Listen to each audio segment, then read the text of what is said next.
ఛానల్కి స్వాగతం సుస్వాగతం. మన భారతదేశంలో ఒకప్పుడు నిరుద్యోగ సమస్య లేనే లేదు అని మనం ఎలా చెప్పొచ్చు అంటే, ఎవరికి వాళ్ళకి పుట్టుకతోనే ఉద్యోగం వచ్చి ఉండేది. అది ఎలా అంటే, వాళ్ళు పుట్టిన కులానికి ఉన్న వృత్తి వల్ల, అంటే కుల వృత్తి వల్ల. అంతే కదండి. రైతింటి పుడితే వ్యవసాయం చేస్తాడు, కమ్మరింటి పడితే కమ్మరి పని చేస్తాడు, కుమ్మరింటి పుడితే కుమ్మరి పని చేస్తాడు. అలా వివిధ రకాల కుల వృత్తులు. ఏ కులంలో పుడితే ఆ కులం తాలూకా ఉన్న వృత్తి తన బ్రతుదేరుగా మారేది. ఇంకెలా ఉంటుంది నిరుద్యోగ సమస్య? రాను రాను పరసంస్కృతుల ప్రభావం, ఆధునీకరణ కారణంగా కుల వృత్తులు దాదాపుగా కనుమరుగు అవడానికి సిద్ధంగా ఉన్నాయి. కుల వృత్తుల స్థానంలో కుల ద్వేషాలు, కుల విద్వేషాలు వచ్చి చేరి సమాజాన్ని అతలాకుతలం చేస్తున్నాయి.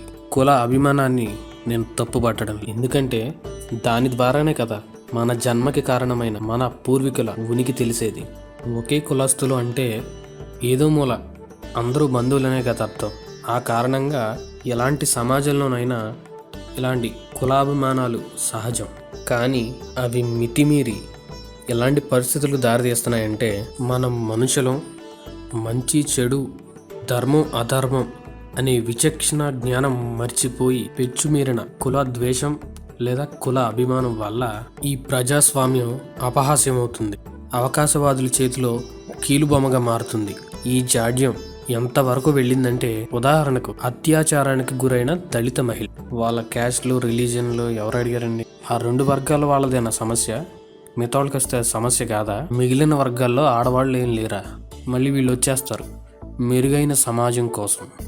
ప్రతి సమస్యని కులంతో ముడిపెట్టి ఆ సమస్య ఏదో ఆ కులం వాళ్ళకే వస్తుంది అన్నట్టు, రేపొద్దున ఆ సమస్య వేరే వాళ్ళకి రాదన్నట్టు క్రియేట్ చేసి, ఐసోలేట్ చేసి, ఫైనల్గా ఆ సమస్య ఎదుర్కొనే వాళ్ళని వీక్ చేసి చంపేస్తారు. ఆ సమస్యను పూర్తిగా చంపేస్తారు.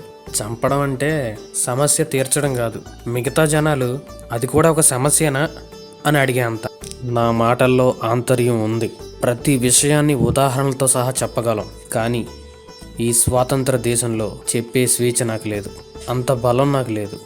నేను చెప్పే పదాలు అర్థమవుతున్న ప్రతి తెలుగువారు మీకు అనిపించింది కింద కామెంట్ చేయండి. మరీ ముఖ్యంగా ఇటీవల ప్రజాక్షేత్రంలో తమ ముందు చూపు, తెలివితేటలు ప్రదర్శించిన వారు మీరు మరీ ముఖ్యంగా కామెంట్ చేయండి. ధర్మో రక్షతి రక్షితః, సర్వే జనా సుఖినో భవతు.